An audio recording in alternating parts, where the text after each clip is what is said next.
nga, pag gusto mo yung isang bagay, gawin mo. Ngayon, kasi hindi naman lahat na nag-business ka, successful ka agad. Halimbawa, nag-business kayo, nalugi ka, huwag ka pa rin sumuko. Yun. Bumangon ka ulit, mas lalong pong galingan. Kasi di ba habang hindi ka bumabagsak, hindi ka matututo. Di ba? Kasi hindi naman lahat ng business, pag nag-business ka, successful ka agad.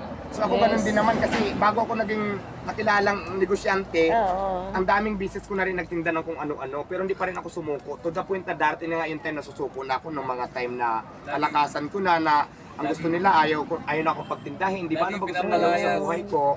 So doon, lalo ko na matatag. Hanggang ngayon, nandito pa rin naman ako at syempre nagpapasalamat ako sa Panginoon dahil kahit sinong tao ang humila sa iyo pababa, pag Panginoon talagang nagtaas, wala silang magagawa. Tama. Panginoon na ang nagtataas. Meron pa bang Kahit ilang tao pa yan maghila sa iyo pababa, basta Diyos ang magtaas sa iyo, wala silang magagawa. Mama, may huling tanong